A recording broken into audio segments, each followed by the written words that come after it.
Hello, good morning, student. Today we discuss the relation between Kp and Kc. तो previous class में हमने देखा था कि लॉ ऑफ मास एक्शन को हमने रिवर्सेबल रिएक्शन पे अप्लाई किया था, तो Kc की वैल्यू हमको मिली थी। फिर Kc की वैल्यू निकालने के बाद हम लोगों ने Kp की वैल्यू को भी फाइंड आउट किया था, और हमने आपको बताया था प्रीवियस क्लास में कि Kp और Kc में रिलेशन बहुत इंपॉर्टेंट है। तो आज हम डिराइव करेंगे Kp एंड Kc रिलेशन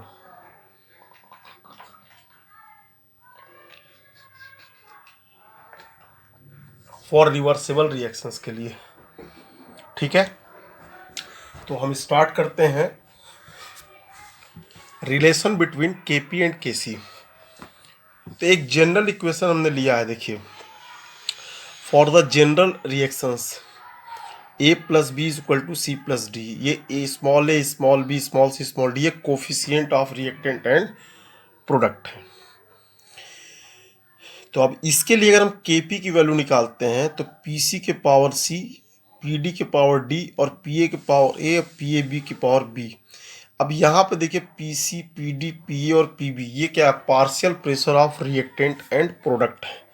और सी डी ए बी क्या है, ये C इसका स्टोइकियोमेट्रिक है, डी का स्टोइकियोमेट्रिक ये प्रोडक्ट के, और A और B क्या है, रिएक्टेंट के स्टोइकियोमेट्रिक। इसको इक्वेशन नंबर हम 1 मान सकते हैं। अब देखिए इसी रिएक्शंस के लिए अगर हम Kc की वैल्यू को निकालते हैं, यानी Kc इज इक्वल टू आपका हो जाएगा कंसंट्रेशन ऑफ C के power C, concentration of D के power D upon concentration of A के power A, concentration of B के पावर B, यानी प्रोडक्ट का कंसंट्रेशन अपॉन रिएक्टेंट का कंसंट्रेशन। ठीक है, यानी backward reaction upon forward reaction. तो Kc की वैल्यू हो गई, ये इक्वेशन नंबर 2 हो गया। अब हम जानते हैं कि ideal gas equation P V is equal to N R T होता है। तो P is equal to N upon V R T, हम इसको लिख सकते हैं। अब एन अपॉन वी यानी मास अपॉन वॉल्यूम क्या होता है, कंसंट्रेशन होता है। तो P is equal to C R T हम लिख सकते हैं। ये तो आइडियल गैस के लिए था। अब अगर हमारे पास अलग अलग गैस है तो रिएक्टेंट के लिए क्या हो जाएगा, पी ए के लिए क्या हो जाएगा, concentration A R T, PB के लिए क्या हो जाएगा, concentration B R T, PC के लिए हो जाएगा कंसंट्रेशन सी आर टी, और डी के लिए हो जाएगा आपका PD, concentration D R T. तो इस तरीके से partial pressure A B and C and D के लिए हम ये वैल्यू निकाल लेंगे, और ये जो आपकी वैल्यू है P A, P B, P C और पी डी की वैल्यू को इक्वेशन नंबर 1 में हम पुट करेंगे। तो जब इक्वेशन नंबर 1 में हम पुट करेंगे तो हमारी वैल्यू जो होगी Kp is equal to concentration C के पावर C, आर टी के पावर C, फिर कंसंट्रेशन D के पावर D, आर टी के पावर D, कंसंट्रेशन A के पावर A, आर टी के पावर A, कंसंट्रेशन B के power B, concentration R T के power B, यानी reactant और प्रोडक्ट के पावर के फॉर्म में लिख देंगे। अब देखिए कुछ इसमें से कॉमन, जैसे कंसंट्रेशन ऑफ C के पावर C, कंसंट्रेशन D के पावर D। अब यहाँ पे आर टी दोनों में कॉमन है, तो आर टी के पावर क्या लिख देंगे, C प्लस डी। अब यहाँ पे कंसंट्रेशन A के पावर A, कंसंट्रेशन B के पावर B, और यहाँ पे आर टी के पावर A प्लस बी हम लिख सकते हैं।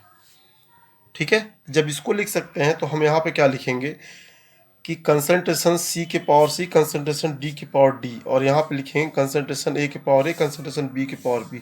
अब होल के पावर हम क्या लिख सकते हैं कि C plus D minus A plus B, यानी जो प्रोडक्ट का कंसंट्रेशन का पावर था माइनस रिएक्टेंट के कंसंट्रेशन के पावर को माइनस कर देंगे।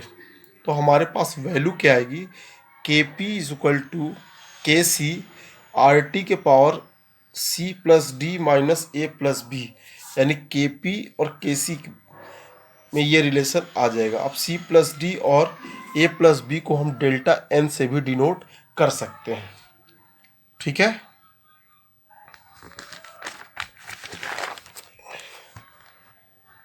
ये देखिए। तो अब यहाँ पे देखिए Kp is equal to K C, Kp is equal to K सी। अब यहाँ पे देखिए आर टी के पावर डेल्टा एन लिख सकते हैं। ये Kp और Kc में रिलेशन हमारा आ गया। ठीक है, अब यहाँ पे डेल्टा एन की वैल्यू अगर हम देखते हैं तो डेल्टा एन की वैल्यू जो होगी C plus D minus A plus B. ठीक है, यानी दोनों के पावर के को को ऐड करके प्रोडक्ट और रिएक्टेंट को माइनस करके डेल्टा एन की वैल्यू आएगी, यानी number of moles of gaseous product minus number of moles of gaseous reactant, कि गैसियस प्रोडक्ट के नंबर ऑफ मोल से गैसियस रिएक्टेंट के मोल्स को हम माइनस कर देंगे तो हमें डेल्टा एन की वैल्यू मिल जाएगी। अब देखिए, वैल्यू ऑफ डेल्टा एन में बी जीरो, पॉजिटिव और नेगेटिव। तो जो डेल्टा एन की वैल्यू जीरो भी हो सकती है, उसके बाद हमारा डेल्टा एन की वैल्यू पॉजिटिव भी हो सकती है और नेगेटिव भी हो सकती है। ठीक है, तो अगर हम देखते हैं कि डेल्टा एन की वैल्यू हमारी क्या है, डेल्टा एन की वैल्यू ज़ीरो है, डेल्टा एन की वैल्यू ज़ीरो है, तब हमारे पास के पी इज इक्वल टू क्या हो जाएगा, के सी, यानी आपका जो इक्विलिब्रियम कांस्टेंट गैसीय स्टेट में और इक्विलिब्रियम कांस्टेंट के सी की वैल्यू दोनों क्या हो जाएगी, इक्वल हो जाएगी, यानी H2 plus I two is equal to 2HI इसका एग्जाम्पल हो जाएगा।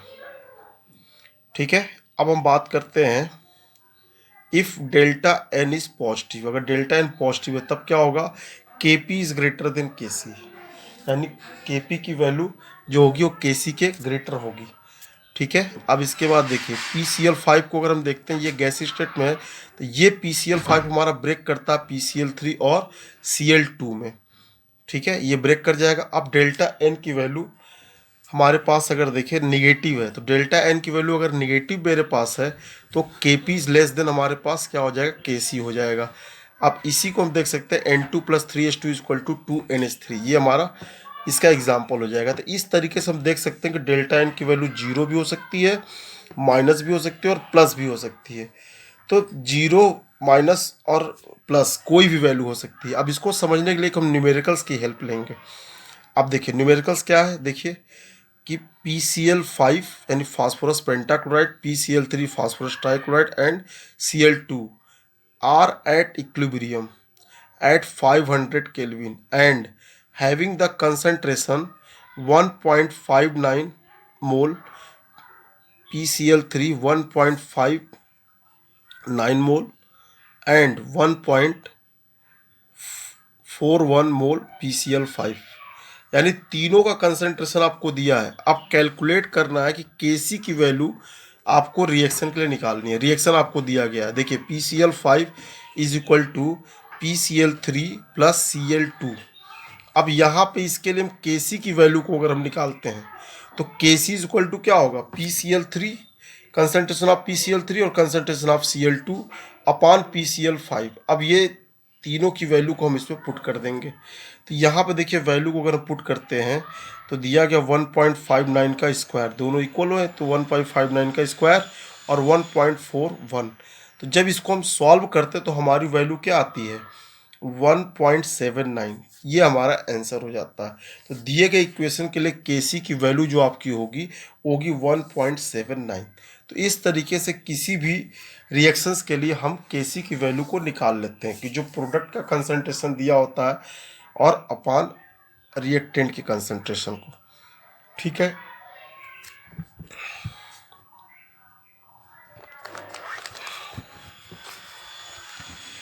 अब देखिए relation between equilibrium constant Kc and reactions coefficient and change in standard gives energy, यानी अब हम Kc और आपके standard gives energy delta G not में हम रिलेशंस देखेंगे कि रिलेशंस कैसे डेवलप होंगे। अब देखिए, अब डेल्टा G जो होती है, डेल्टा G की जो वैल्यू होती है वो निगेटिव होती है।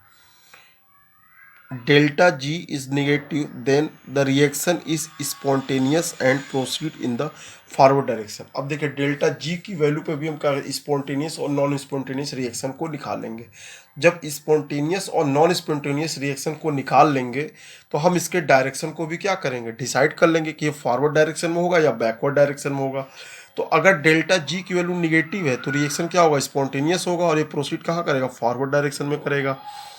अगर डेल्टा G की वैल्यू हमारे पास क्या है, पॉजिटिव है, तो रिएक्शन क्या होगा, कंसीडर ए नॉन स्पॉन्टेनियस, यानी डेल्टा G की वैल्यू पॉजिटिव तो नॉन स्पॉन्टेनियस और डेल्टा G की वैल्यू तो स्पॉन्टेनियस।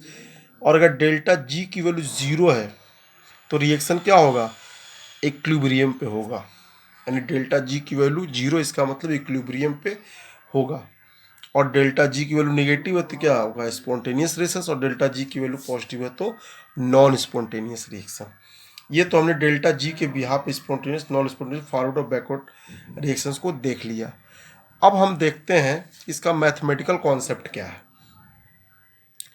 कि a mathematical expression of this thermodynamic view of equilibrium can be describe by the following equations. यानी मैथमेटिकल एक्सप्रेशन अगर हम देखें थर्मोडायनेमिक्स व्यू के बिहाफ पे, तो इक्विलिब्रियम को हम डिस्क्राइब कर सकते हैं एक इक्वेशंस की हेल्प से। ये इक्वेशन आपका है कि delta G is equal to delta G nought plus R T log Q. ये हमारा इक्वेशन है, ठीक है। गिब्स एनर्जी और स्टैंडर्ड गिब्स एनर्जी रिलेशन के delta G is equal to delta G nought plus R T log Q. अब delta G nought क्या है, स्टैंडर्ड गिब्स एनर्जी, ठीक है। डेल्टा जी नॉट क्या है, स्टैंडर्ड गिब्स एनर्जी। और जब इक्विलिब्रियम होगा, एट इक्विलिब्रियम डेल्टा जी की वैल्यू क्या हो गई, जीरो हो गई। तो जब डेल्टा जी की वैल्यू जीरो हो गई तो हमारा क्यू और के दोनों क्या होंगे, कोफिशिएंट और कांस्टेंट दोनों की वैल्यू क्या होगी, इक्वल हो जाएगी। यानी हमारे पास हो जाएगा कि delta G is equal to delta G nought plus R T log K is equal to zero. यानी लॉग के की वैल्यू क्या हो जाएगा, जीरो। या हम लिख सकते हैं कि delta G nought is equal to minus R T log K, ये लिख सकते हैं। यानी delta G nought is equal to minus 2.303 R T log K, ठीक है। यानी लॉग के की वैल्यू क्या लिख सकते हैं, minus delta G not upon R T. अब क्या करेंगे कि दोनों पक्षों का यानी दोनों साइड्स का हम एंटी लॉग्स लेंगे। दोनों साइड का जब एंटी लॉग्स लेंगे तो के की वैल्यू क्या हो जाएगी, e minus delta G not upon R T. ये हमारा जो रिलेशन आ गया, ये आपका इक्विलिब्रियम कांस्टेंट और गिब्स एनर्जी या स्टैंडर्ड गिब्स एनर्जी में हमारा रिलेशंस आ गया, ठीक है। तो इस तरीके से हम गिब्स एनर्जी को भी कैलकुलेट कर सकते हैं, किसकी हेल्प से, जो के की वैल्यू अगर हम निकल जाएगी तो, यानी के सी की वैल्यू अगर निकल जाएगी तो हम डेल्टा जी की वैल्यू को भी हम कैलकुलेट कर सकते हैं। तो इस तरीके से देखिए आज हम लोगों ने देखा कि रिलेशनशिप पढ़ा के पी और के सी में, और फ्री गिव्स एनर्जी का के सी के साथ रिलेशंस क्या है, और डेल्टा जी के बिहाफ पे हम स्पॉन्टेनियस और नॉन स्पॉन्टेनियस रिएक्शन को कैसे डिफाइन कर सकते हैं, और मैथमेटिकल रिप्रेजेंटेशन आप हम लोगों ने भी पढ़ा गिब्स एनर्जी के बारे में। अब इस गिब्स एनर्जी की हेल्प से हम स्पॉन्टेनियस नॉन स्पॉन्टेनियस निकाल सकते हैं, ठीक है स्टूडेंट।